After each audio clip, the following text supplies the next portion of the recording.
Hi, it's Charles. Welcome to another episode of the Greener Tech podcast. I'm joined today by Albert Howard, Head of Sustainability at a company called Sourceful.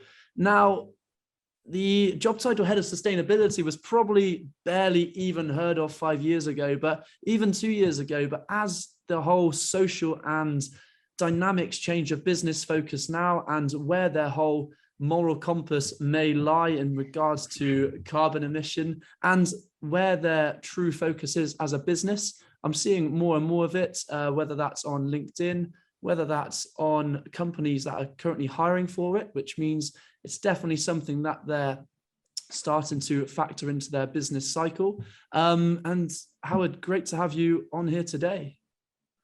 Thanks, Charles. Great to be with you. And to give people, I suppose, a quick insight, if they haven't heard of Sourceful and what they do as a business, as I've left the whole intro there very vague for you to take the floor, but who are they and what are they doing? Yeah, thanks. So Sourceful, we're on a mission to make global supply chain sustainability more rigorous, transparent, and achievable. I guess, what does that mean? Well, let me take a step back and give a bit of a story of how we were founded. The co-founders of the business spent years scaling direct-to-consumer brands, building SaaS technology to help other brands market direct to consumers. And when they kind of left that and were working out what they wanted to do next, they thought about starting a D2C brand, but actually realized the world doesn't need any more D2C brands. And actually, through their experience of working in logistics, operations of retailers and brands, they saw the biggest challenge actually for scaling these businesses is in the supply chain side and sourcing.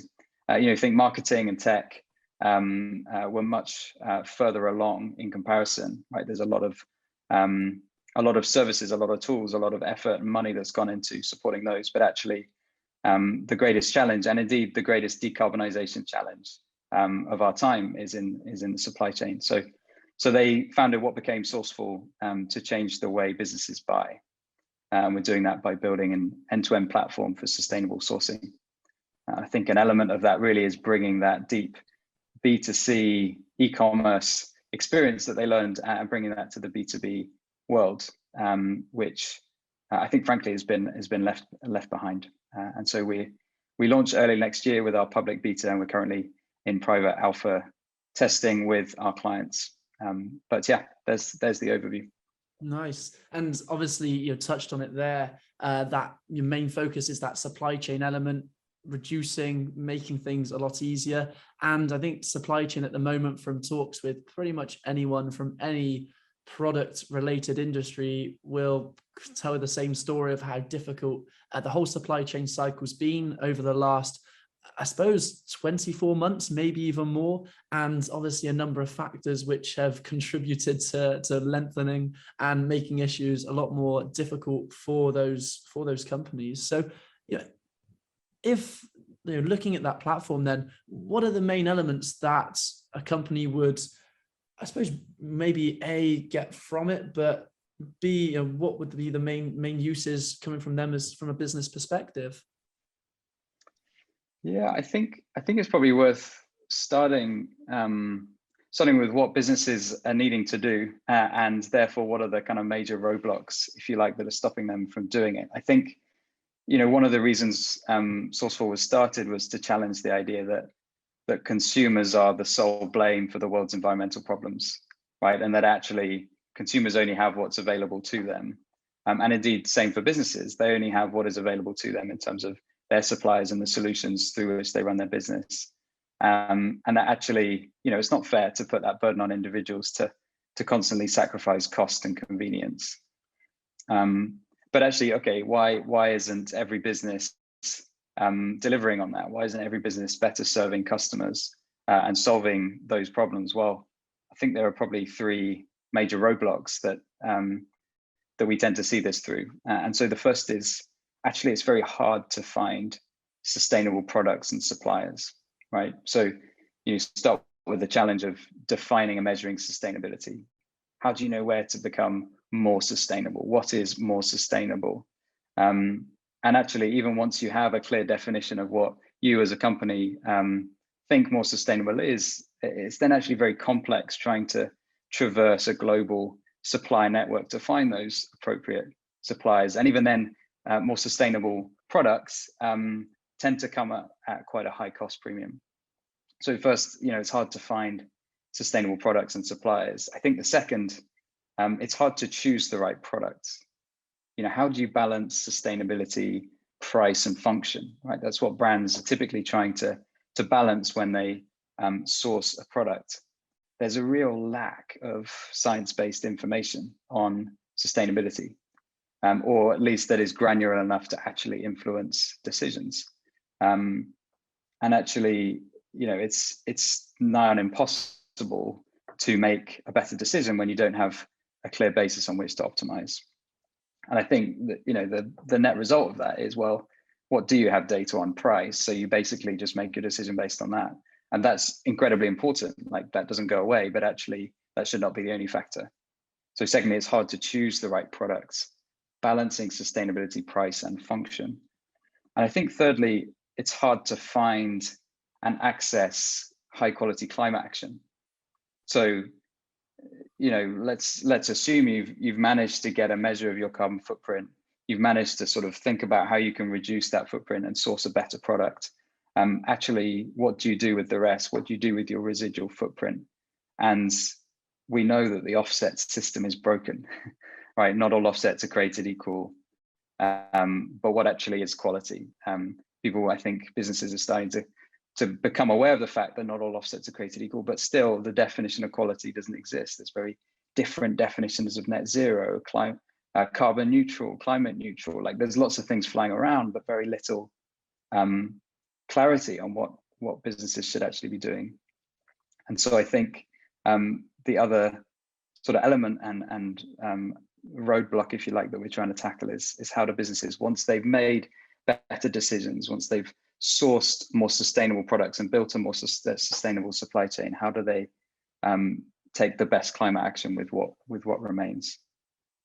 Yeah, I think a few good points there. And I think, like you said, what truly is that quality? What is that, I suppose, balance of what we need to base everything off? Because as you mentioned there's climate neutral, there's carbon zero, there's carbon neutral. Are they all the same? So many different terms now being brought up in conversation, probably even all based on the same thing, but ultimately, do we even know? There's no stats related to that for just the everyday user, and even just in conversation to actually understand what we're really talking about, if we're talking about the same thing. And you mentioned there on a business level that often you've got your time costing quality, and you've got the predicament of being able to pick two. And often comes that you want the best cost, and you want the sort of as fast as you can, or do you want it the best quality you can? But getting all three is often a very, very slim to none chance. And it sounds like there, by using then the Sourceful platform, it gives you some trade-off to say, okay, well, you can scale back a little bit on one increasing on the other, so it doesn't have to be just 2 out of 3. You can have somewhat a combination, and quite a clear combination then between all three. Yeah, I think you're totally right. I think sustainability is part data problem, part execution. I think actually there's just such a lack of data, and I mean that in a broad sense. Definition of quality and how to measure against that quality, whether you're talking about environmental footprint, social footprint, is very difficult. And there's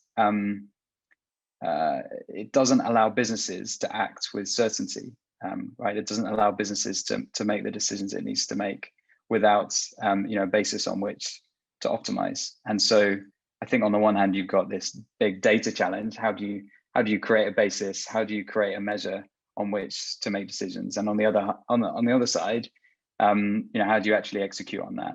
There are pockets where the technology exists to create a better future. In fact, I think it's generally sort of understood that we do have what we need to create a better future for our planet, but we're not deploying it effectively. And actually, software and technology, I think, has a huge role to play in deploying the technologies that our planet needs, whether you're looking at energy or transport or supply chains. I think it's the same need.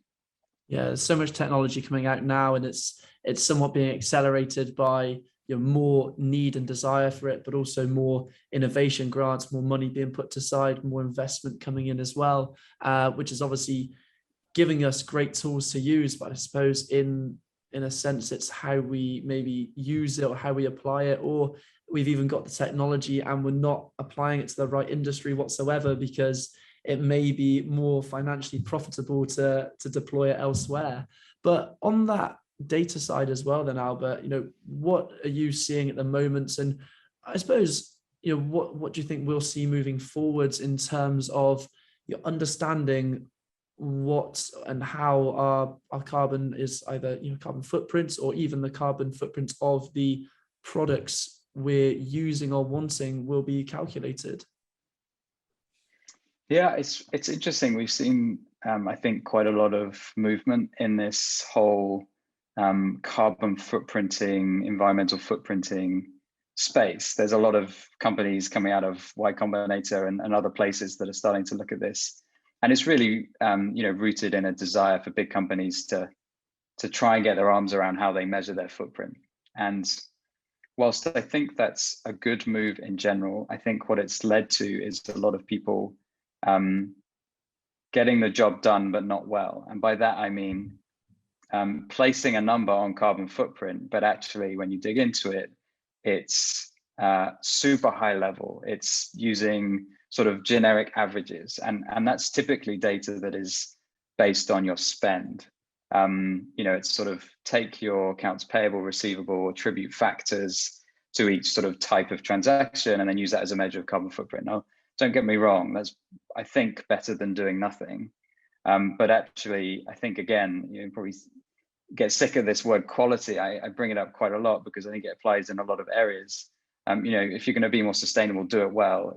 If you're going to measure your footprint, you need to do it well, because otherwise, actually, the result is you over credit things that aren't actually good, and you under credit things that are good. And by that I mean, by taking industry averages for different things, you don't give the credit where it's due. And the problem with that is it creates the wrong incentives. Why bother improve if it doesn't actually influence my measure of carbon footprint?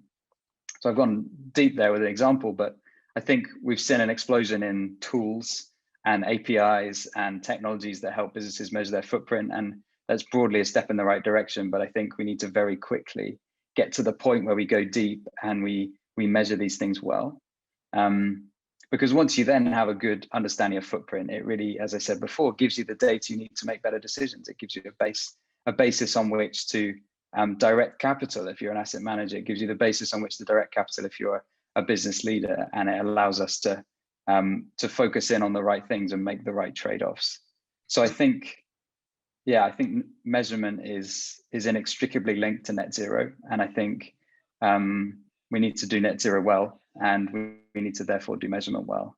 I think that the biggest challenge really in all of that is scope 3, right? It's these like indirect emissions, the emissions in your supply chain, the emissions that come from your suppliers or your customers, the things outside of your control that are incredibly hard to measure, incredibly hard to measure well, but make up about 80 to 90% of your footprint. And this is the challenge, right? It's the majority of your footprint, but it's the hardest thing to deal with, not least measure. And so I think that's a lot of what we're trying to do here at Sourceful, is actually for all the products that we supply and source for our customers, we go very deep. We work direct with our manufacturers to understand their process and to effectively model it so that we have this very granular view of footprint of those products and can actually move the needle in terms of helping businesses make better decisions. So I think, measurement is critical for us delivering net zero, and we've made some steps forward as a planet, but we're so far off where we need to be, which is doing it well and going deep into this area of scope 3. Yeah, I think there's many companies that may just look at it from that scope 1 perspective, but as you said there, that scope 3 is sometimes where the majority of the damage is really done, but completely neglected. And in terms of, you mentioned that there, sort of the depth in which Sourceful as a business go to, in understanding that whole product life cycle. Do you think, sort of moving forwards then, do you think that will somewhat become I suppose, like an industry norm to understand that whole product life cycle? Or, it's almost, for me, it almost seems like greenwashing when companies are only taking that very top level, because they can brand themselves as, either offsetting that small element which is associated to that top level in their own logistics cycle. But do you think then, like, the industry norm moving forwards will be that level 3 sort of side of it? I think we've got no option but to. So, ultimately, what are we trying to solve here? We're trying to understand our influence on the world, our impact on the world. And it's quite clear that part of that, function of your impact is the people, the other suppliers, the businesses, the people you work with. So yeah, I think we're all agreed that, like, if you're really to understand your impact on the world, scope 3 is really important. And don't get me wrong, we're starting to see some businesses do a much better job of understand their scope 3 emissions. But I think there's probably there's two things here. I think one is we need to understand our products in terms of their full life cycle, as you say. So this is everything from their production to their transport, to their use, and to their disposal, right? Where does that product end up? We have this notion of extended producer responsibility. People who manufacture products should be responsible for where that product ends up. So first and foremost, we need to try and measure the footprint of a product across its full life cycle, because its impact is a function of each of those elements. I think the disposal element of what you mentioned there was quite an interesting one, actually, because speaking to some companies, they're actually reusing some goods in either their own processes or their own manufacturing, but ultimately there's still somewhat companies which, once the product's out there, it's out there, and there's almost no due care to look at, like, okay, right, what happens when it's no longer needed? So that whole element of reducing landfill or waste or reusability. But what percentage of that do you think comes down to the actual user, like myself? And what percentage actually comes down, do you think, to the company that, in first instance, are manufacturing it? I think it's a function of both those two things, and also government, right, and the infrastructure that's available, right? If you don't have the right collection at your house, you can't dispose of it effectively, right? And I guess a classic example is like plastics, soft plastics, your plastic bags, your mailer bags, etc. They can't be recycled through the normal stream, and you have to either go to a supermarket or you can't recycle it, right? So as a consumer and as a company, you're both heavily reliant on the infrastructure that your local council or your local government has in place. So I think sort of touches on this point that to drive to a better future, right, to create more sustainable supply chains, to create a more sustainable economy, you need participation from businesses, from customers, and from governments to drive this. And it's not a straightforward chain of events. It's not a straightforward multiplier, but really all three parties need to be there. Obviously, a conversation that we had prior to myself hitting record today was that the sort of, I suppose, somewhat the new elements of the business that you're adding in now at Sourceful, and new services that you're supplying, pretty much from your own personal investigations into the business, and offsetting, obviously, any factors and greenhouse sort of aspects of it generated at the moment, and carbon generated that you just couldn't reduce enough to get carbon zero. And obviously looking at the offset side of things, I know you mentioned some quite interesting discoveries, and I suppose areas where you can make more of a difference as well. Would that be fair to say? Yeah, I think that's right. I think our core business at Sourceful is helping businesses reduce the footprint of their supply chains, which is, as we know, 80-90% of their carbon footprint. So our core business is focused on how do you reduce that footprint. But actually, we don't yet have zero carbon transport. We don't yet have zero carbon manufacturing. So there is this residual footprint. And we as a company, we started this journey by looking at our own footprint and kind of asking the question of what is the best thing we can do, the best climate action we can take. And this is where Sourceful Climate was born out of. Actually, I think it goes without saying, we know offsets is not is broken, right? We know that system, it was right to start up, and it's good that something started to happen, but we know that it's not what it needs to be. And there are two major problems facing businesses today. One, we're starting to see a recognition that not all offsets are created equal. But how do you define quality? It's not clear. There's no regulation. There's no clear standards. So defining what good looks like is a challenge. And the second problem was, even once you have the definition of quality, the right projects are incredibly hard to access. Scientists aren't known as being the best marketers. There's often high minimum buy-in. These are early technologies that need big capital. There aren't yet standards in the space, and you need to bring in expert due diligence. And so we kind of find ourselves in this tricky spot as a planet where scientific consensus is clear. We need high quality CO2 removal, but the mechanism to scale these technologies, the mechanisms for businesses to access these technologies don't yet exist. And we started to see some early movers in the US with Stripe, with Microsoft starting to support these technologies. But in Europe, often leading when it comes to more impactful business was actually seriously lagging. And so we set up Sourceful Climate to support early stage frontier carbon removal technologies. We put the hard work in, and so we thought actually we're starting to see other businesses want to do the same. And so we opened it up. And so it's a platform. On the one side, you've got businesses who want to access the highest quality climate action that they can, but are struggling to do so and struggling to access it. And on the other, you've got these projects who have amazing technology and are looking to scale, and they need the capital and the demand to do so. And so we bring the two together. And so we've been really excited to partner with a bunch of brands over the past sort of 6 or so months in scaling that up. Yeah, sounds like some really exciting sort of next few months, and see what it all holds. But yeah, I love the sort of idea of helping companies in the first instance actually understanding their supply chains, helping them to reduce them massively.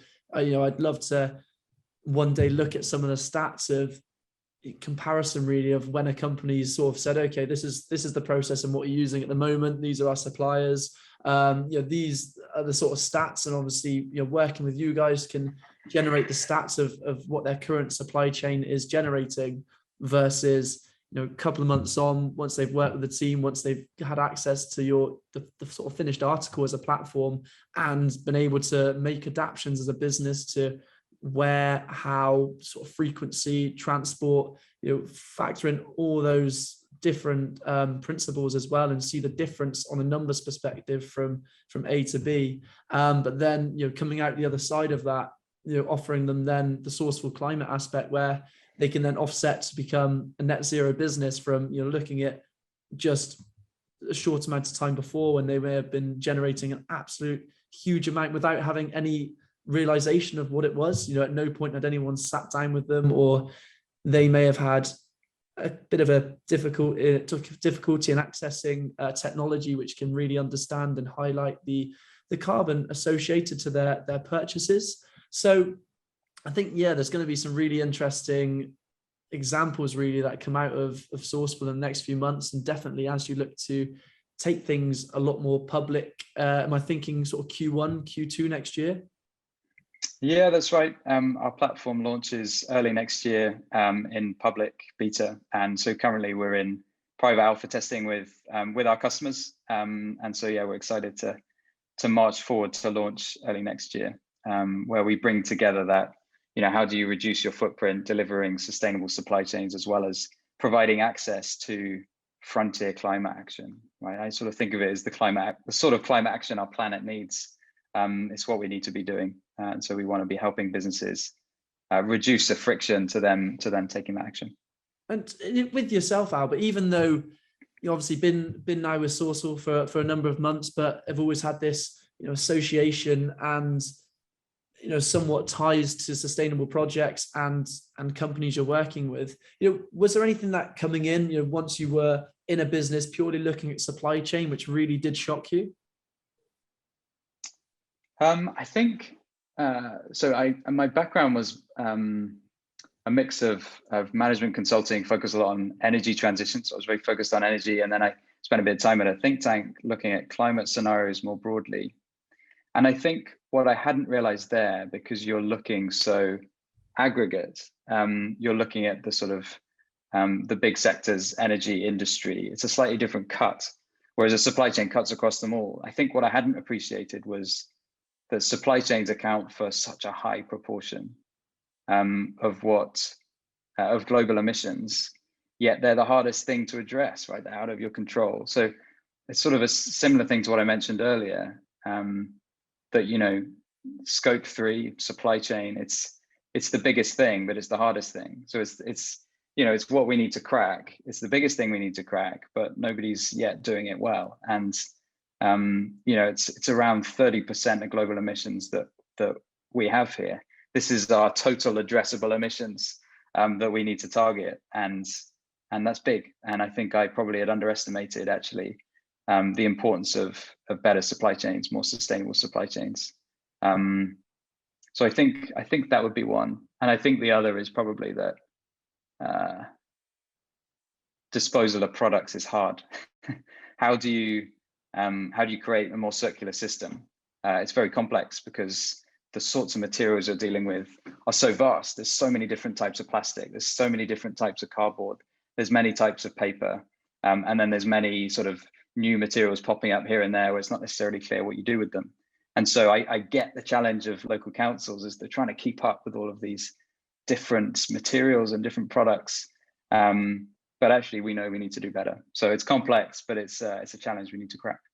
Yeah. And even with Sourceful, is it looking at that aftercare and disposal side of it, or is it helping, say myself, if I wanted to, I came on to use the Sourceful platform and ultimately found other products on there which would replace what I'm using now.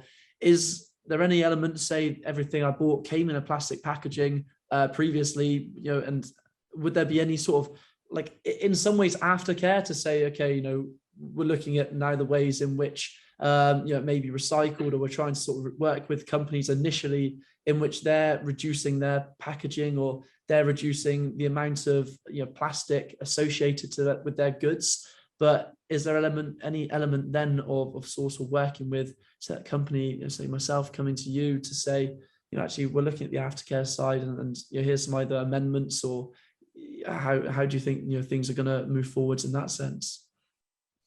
Yeah, I think there's two things. I think one, it's about factoring end of life into how you measure, describe, and understand a product, right? So it's like critically important that you factor that in. And so when we look at the impact of a given product, we're factoring in where it goes, where it ends up, what's the likely end of life scenario.